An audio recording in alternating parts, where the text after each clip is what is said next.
Hello students, 7th class Social Study English Medium, second lesson, New Kings and Kingdoms. Kingdoms, Dynasty, राजवंश, नए राजा. तो क्या है इस चैप्टर के अंदर? द मोस्ट इम्पोर्टेंट डायनेस्टी, राजवंश, सबसे महत्वपूर्ण राजवंश टू राइज आउट, उदय हुआ जिसका साउथर्न इंडिया, दक्षिणी भारत में, वाज दैट ऑफ चोलाज. चोला राजवंश दक्षिणी भारत में उदय होने वाला सबसे महत्वपूर्ण राजवंश. और first question short answer type का है, विच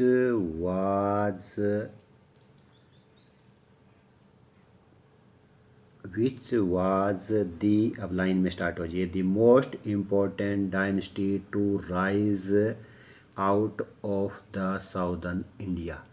और आंसर हो जाएगा द चोलाज या चोला डायनेस्टी, चोला राजवंश.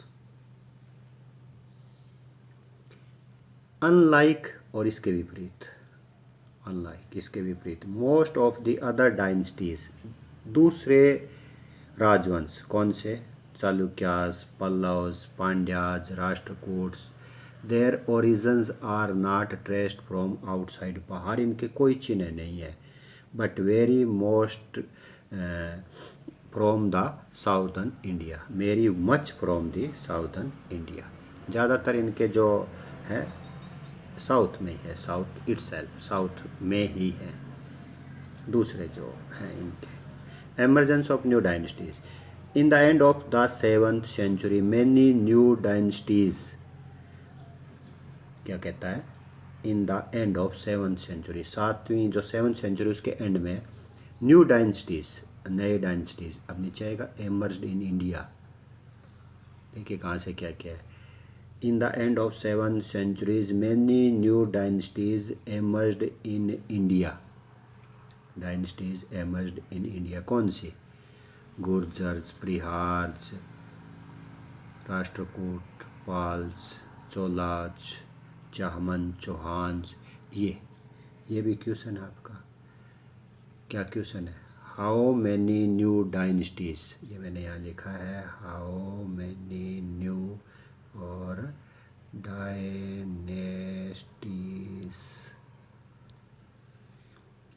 क्या हुई थी, एमर्ज्ड इन इंडिया. कब? In the end of 7th century. तो आंसर बिल्कुल स्पष्ट है, in the end of 7th centuries many new dynasties emerged in India. कौन कौन सी? लाइक, सचेज लिखो चाहे लाइक लिखो, गुर्जर्स, प्रतिहार्ज, राष्ट्रकूट्स, पाल्ज, और ये यहाँ पर है चोलाज एंड चैमंच. All these kingdoms had the desire, और इन सभी किंगडम्स की डिज़ायर क्या थी, इच्छाएं क्या थी, टू बिल्ड एन एम्पायर, बड़ा साम्राज्य खड़ा करने की. And therefore continually fought with the each other, एक दूसरे से लड़ते रहते थे. क्या करने के लिए? टू गेन कंट्रोल ओवर, अपना राज स्थापित करने के लिए. किसके ऊपर? देयर नेबरिंग टेरिटरीज, पड़ोसी जो राज्य था, क्षेत्र था, उस पर कब्जा करने के लिए लड़ते थे. और क्या डिज़ायर थी? To build an empire. The kings often approved rich landlords और वॉरियर चीफ्स. चीफ्स जो है वो किसको? वॉरियर चीफ जो योद्धा होते थे, योद्धा प्रमुख, और लैंडलॉर्ड्स, रिच धनी जमींदारों को वो नियुक्त कर देते थे. क्या? देयर सबऑर्डिनेट्स और सामंत, अपने सबऑर्डिनेट सामंत नियुक्त कर लेते थे अलग अलग क्षेत्रों में, in different regions of the subcontinent. जो उनका कॉन्टिनेंट, सब कॉन्टिनेंट यानी कि जितना उनका प्रायद्वीप था, उसके अलग अलग क्षेत्रों में बड़े बड़े जमींदारों को और जो योद्धा होते थे, उनके प्रमुख जो होते थे वॉरियर चीफ्स, उनको अपना सबऑर्डिनेट्स बना लेते थे. और उनसे क्या चाहते थे? दे प्रोवाइड मिलिट्री सपोर्ट, वो उनको सैनिक सहायता प्रदान करते थे. एंड वर एक्सपेक्टेड, और खुद क्या एक्सपेक्ट करते थे? Bring gifts for their kings, की राजा उनके लिए कोई उनको उपहार दे. The king became increasingly dependent on these chiefs, और राजा जो है इन चीफ्स के ऊपर निर्भर हो गया था। टेकिंग केयर, संभाल, एडमिनिस्ट्रेटिव अफेयर, जो प्रशासनिक मामले थे उनकी देख रेख में, उनकी देखभाल में राजा इन पर निर्भर हो गया था। तो ये अभी तक हमने पढ़ा है। और इसके बाद में एडमिनिस्ट्रेटिव सिस्टम क्या है, यानी कि जो उनके प्रशासनिक प्रणाली थी वो क्या थी। प्रशासनिक एडमिनिस्ट्रेटिव सिस्टम का मतलब होता है कि एडमिनिस्ट्रेशन, जो प्रशासन होता है, जो राज होता है, वो चलता किन आधारों के ऊपर है, तो उन्होंने कैसे चलाते थे। द रूडिमेंट्री, अब यहाँ पर एक वर्ड आया है रूडिमेंट्री। रूडिमेंट्री का मतलब यहाँ पर होता है जी प्रारंभिक, आरंभ में, बेसिक, शुरुआती दौर में जो administrative system headed by tribal chieftains, जो चिफ्टेंस होता है उनके द्वारा, जो ट्राइबल चिफ्टेंस है उनके द्वारा संभाला जाता था। ट्राइबल चिफ्टेंस का मतलब क्या है, अक्षेत्रीय जो राज मुखिया थे उनके द्वारा। अक्षेत्रीय मुखिया, मैंने बताया नहीं था आपको पहले कि अपने अपने क्षेत्र में जमींदारों को और उनको वो मुखिया बना देते थे, वो ही संभालते थे। तो ये प्रणाली चलती थी। रूडिमेंट्री एडमिनिस्ट्रेटिव सिस्टम किसके द्वारा हेडेड, किसके द्वारा होता था, चैप्टन्स, मुखियाओं के द्वारा, ट्राइबल चैप्टन्स, अक्षेत्रीय का मतलब अलग अलग क्षेत्र के जो बने होते थे। और इसको बदल दिया गया, was transformed by a number of, बहुत सारी संख्या में रीजनल रिपब्लिक्स, अक्षेत्रीय राजवंश बना दिए गए, या हेरिडिटरी मोनार्कीज। ये जो मोनार्कीज है ये मतलब जो उनके राजवंश के जो थे, पुश्तैनी जो थे, खानदानी जो मोनार्कीज थे, राजतंत्र था, राजाज थे, उनको अध्यक्ष, उनको ट्रांसफॉर्म कर दिया गया है power. That devised ways to appropriate revenue, और इस प्रकार से जो रेवेन्यू का मतलब राजस्व है, उपयुक्त रास्ते जो है राजस्व को इकट्ठा करने के लिए, एंड टू कंस्क्रीट लेबर, और अनिवार्य जो लेबर चाहिए उनको, यानी कि काम करने के लिए, क्या काम था, expanding the areas of settlement, expanding यानी कि बढ़ाना क्षेत्र को, किसके लिए, बस्तियां बनाने के लिए, एग्रीकल्चर के लिए, किसके कि कहाँ पर, east and south beyond the Narmada river, जो नर्मदा नदी के तट पर पूर्व और दक्षिण में जो खेती की योजनाएं हैं बस्तियां बनाने के लिए, ये इनको जो लेबर चाहिए थी और इस कार्य के लिए जो राजस्व चाहिए था, इसके लिए these emergent settles states collected revenue through official, अधिकारियों के माध्यम से ये स्टेट्स जो थे, एमरजेंट स्टेट का मतलब जो अभी विकसित राज्य हुए थे, वो राजस्व इकट्ठा करते थे। और आर्मी की जो मेंटेन्ड आर्मी है, आर्मी की देखभाल, सेना की व्यवस्था, बिल्ट न्यू सिटीज़, नए शहरों का निर्माण और हाईवेज, इन सब का निर्माण के लिए उनको राजस्व इकट्ठा करके देते थे। बाय 600 BC, जो 600 ईसा पूर्व जो है, 16 सच टेरिटोरियल पावर, 16 ऐसी शक्तियाँ, क्षेत्रीय जो शक्तियाँ थी, वो कौन कौन सी, इसमें कौन शामिल था, इंक्लूडिंग मगध, कौशल, कुरु, गांधार, ये फैली हुई थी, स्ट्रेच्ड अक्रॉस, फैली हुई थी नॉर्थ इंडिया, उत्तरी भारत में के क्षेत्र में, प्लेन फ्रॉम कहाँ से, और मॉडर्न डे के अंदर यह क्षेत्र कहाँ तक माना गया है, अफगानिस्तान एंड बांग्लादेश तक फैला हुआ था ये एरिया उस टाइम। आज के दिन में जो अफगानिस्तान और बांग्लादेश बन गए, उस टाइम ये इसी में शामिल था, नॉर्थ इंडिया प्लेन्स में। The new kings maintained the relation with their samants and, और जो नए किंग्स थे उन्होंने अपने संबंध जो है सामंतों से जो बनाए गए थे राजा द्वारा, और मेंटेन्ड द रिलेशंस, यानी कि संबंध बनाए रखे उन्होंने सामंत से, एंड द एसोसिएशन, जुड़े रहे, पीजेंट से, ट्रेडर्स से, एंड ब्राह्मण से, यानी कि व्यापारियों, किसानों, ब्राह्मणों से, in order to get a share from their produce, ताकि उनकी उपज जो थी उसका हिस्सा ले सकें, एंड कलेक्टेड फ्रॉम ट्रेडर, जो व्यापारी थे उनसे भी वो कर ले सके।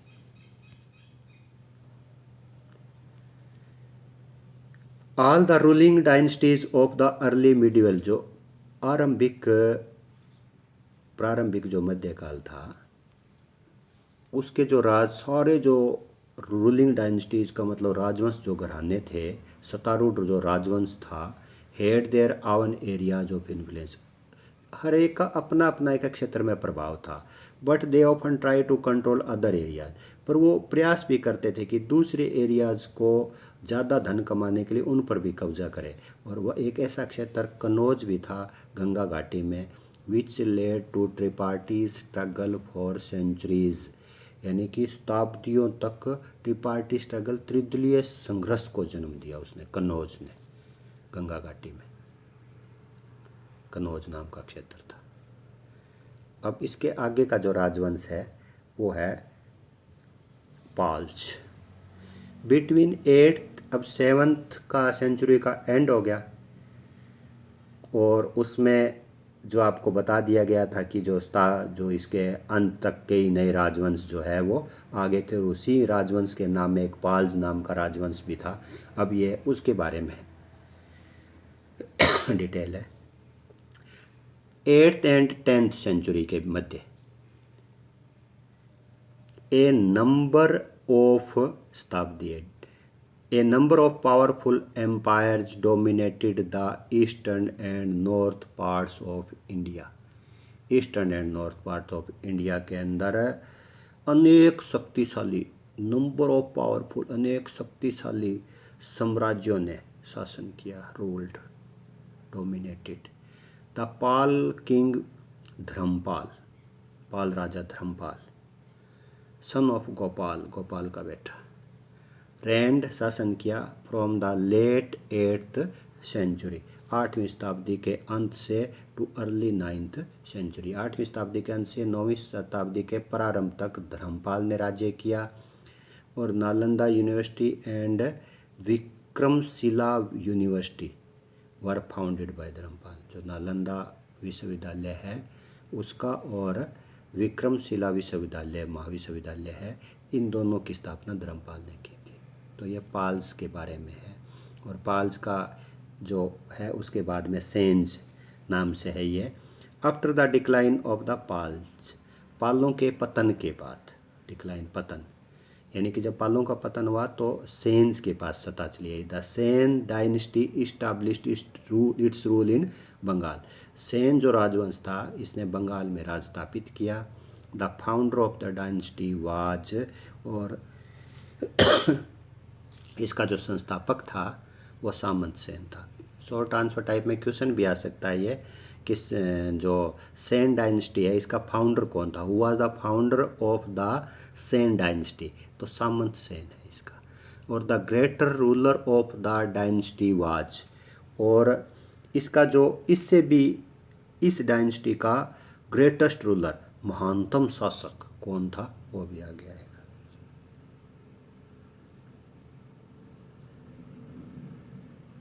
विजय सेन, यानी कि सेन डायनेस्टी का ग्रेटेस्ट रूलर कौन था, विजय सेन था। ही conquered the whole of Bengal, उसने पूरे बंगाल पर विजय प्राप्त की। And was succeeded by his son, और उसके बाद में उसका जो बेटा है उसका उत्तराधिकारी बना, बलाल सेन। ही रेंड केयरफुली पीसफुली, उसने सावधानी से शासन किया, शांतिपूर्वक, ही रेंड पीसफुली, शांतिपूर्वक शासन किया। But kept his dominions intact, अब डोमिनियंस का मतलब होता है और इंटैक्ट का मतलब जो होता है, जो अपना राज था, अक्षेत्र था, उसको पूर्ण रूप से संभाले भी रखा, शांति से भी किया, और अपने पूरे प्रभुत्व जितने उसकी सत्ता थी वो डोमिनियंस होता है। उस जिस तरह पर उसका शासन था उसको इंटैक्ट का मतलब टूटने नहीं दिया, डैमेज्ड नहीं होने दिया, संभाले रखा। He was a great scholar and wrote for works, वो एक महान क्या था, विद्वान था, great scholar and wrote for, और उसने क्या किया, 4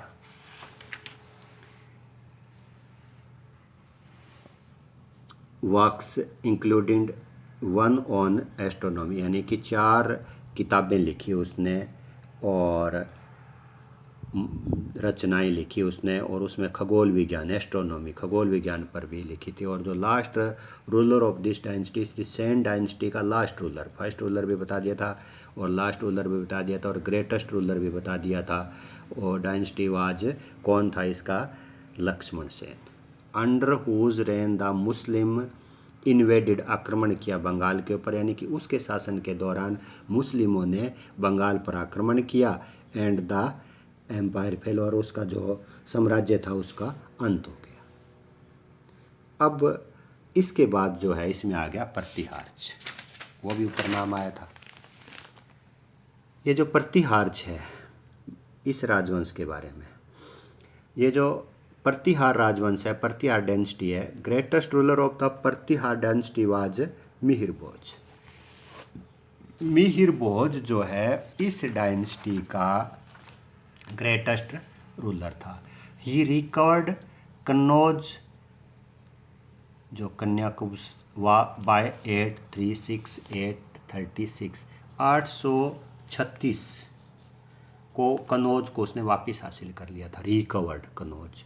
and it remained the capital of the Pratiharas, प्रतिहारों की यह राजधानी बनी रही फॉर ऑलमोस्ट ए सेंचुरी, 100 वर्षों तक। ही बिल्ट द सिटी, अब क्वेश्चन भी आएगा जी कि who built the city Bhopal, और ये आ रहा है he built the city Bhojpal, Bhopal. Raja Bhoj and other valiant Gurjar kings faced, राजा जो भोज था उसने और उसके जो वेलियंट बहादुर जो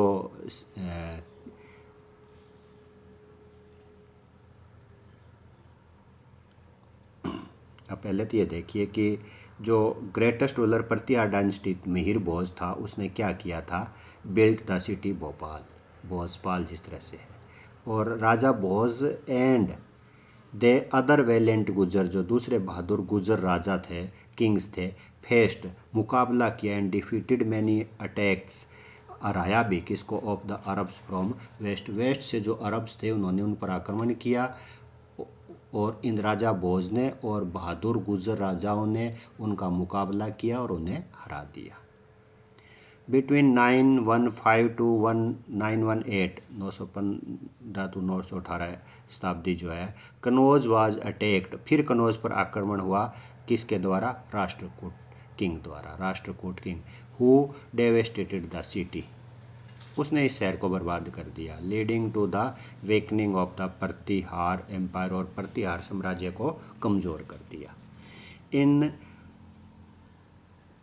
1018 Kannauj then ruled by Rajyapala Pratihara, Rajyapala Pratihara जो इसका शासक था, was sacked by Mahmud of Ghazni के महमूद ने इसको बर्खास्त कर दिया। और अब ये जो एम्पायर था broke into independent Rajput states, और अब ये साम्राज्य जो है स्वतंत्र राजपूत राज्यों में बिखर गया, यानी कि अलग अलग जगह पर अलग अलग राजपूतों का इसके ऊपर राज हो गया। और अब इसके आगे है यानी कि who build the city Bhopal का आंसर आपको बता दिया गया है। सिंपली तो इसको जो है greatest ruler of the Pratihara dynasty, the greatest ruler of the Pratihara dynasty Mihir Bhoj build the city Bhopal, ये आंसर है जी इसका। और इसके बाद में जो राष्ट्रकूट है इनके बारे में the dynasty which ruled from Karnataka, ये जो राजवंश था this dynasty which ruled from, ये जो राजवंश था कर्नाटका से शासित होता था। इज इलस्ट्रेस फॉर सेवरल रीजन्स, कई कारणों से प्रसिद्ध भी है। दे रूल्ड द टेरिटरी वास्ट, यानी कि बहुत ही विशाल साम्राज्य पर इन्होंने शासन किया था। Then that of any other dynasty, किसी दूसरे राजवंश की तुलना में इनका राज्य बहुत लंबा चौड़ा था। They were great patrons of art and literature, art और लिटरेचर के ये संरक्षक थे, यानी कि उनको संभाल के रखते थे। The encouragement that several Rashtrakuta Kings, कई राष्ट्रकूट राजाओं के प्रोत्साहन से प्रोवाइडेड टू एजुकेशन, जो शिक्षा प्रदान की गई थी, एवं लिटरेचर इज़ यूनिक, वो अद्भुत है। And the religious tolerance exercised, और जो धार्मिक सहिष्णुता एक्सरसाइज जिसका इन्होंने पालन किया वाज एग्जाम्पलरी, अनुकरणीय है। The most important dynasty to emerge in the middle of the और 9th सेंचुरी के मध्य में जो सबसे महत्वपूर्ण राजवंश का उदय हुआ वह था चोलाज। ये भी इसमें ऊपर 7th के एंड के अंदर आया था नाम उसमें। तो आगे हम चोलाज पढ़ेंगे, बट सेकंड पार्ट के अंदर ये लेसन कंप्लीट होगा। आज कुछ शॉर्ट आंसर भी है, वो भी मैं भी आपको करवा रहा हूँ, ये भी आपको राइट करने हैं। इसके आंसर मैंने बीच में भी बता दिए थे आपको, और अब मैं अलग से भी बता रहा हूँ। ये है शॉर्ट आंसर टाइप क्वेश्चंस। पहला मैंने बताया था which was the most important dynasty to rise out of the southern India. First question है, पूरा लिखना चाहे या चोलाज डायनेस्टी, इसके आगे एस लगा दीजिए, चोलाज डायनेस्टी। और सेकंड है हाउ मैनी न्यू डायनेस्टीज, ये सेकंड क्वेश्चन मैंने लिख के बताया था, how many new dynasties were emerged. तो ये भी इसका आंसर वहाँ पर आपको मिल जाएगा सेकंड का। Who build the city Bhopal, बिल्कुल अच्छी तरह से बताया था आपको। Who attacked on Kannauj between, Rashtrakuta Kings ने अटैक किया, राष्ट्रकूट किंग ने अटैक किया था, वो उस लाइन के अंदर है आपका। Who was the son of Raja Raj Chola, ये अभी पढ़ाया नहीं गया बट आपको मैं बता देता हूँ, आंसर है राजेंद्र चोला। और which is the highest Chola temple, Raja Rajeshwar temple of Shiva in Tanjore. ये भी आप जो आगे चोला जो है इसमें थोड़ा सा पढ़ोगे तो आंसर मिल जाएगा। बाकी आंसर मैंने आपको बता दिए थे। 6 क्वेश्चन हैं ये जो आपको लर्न करने हैं, राइट करने हैं। और जो आपका सैटरडे को एसएसटी का टेस्ट है, एसएसटी, इसमें फर्स्ट लेसन के प्लस सेकंड लेसन के, फर्स्ट लेसन और सेकंड लेसन के शॉर्ट आंसर टाइप, यानी कि 6 तो इसके अंदर ही है, और फर्स्ट के अंदर हमने जो शॉर्ट आंसर टाइप किए थे वो ओनली 4 थे, तो 10 हो गए। तो ये 10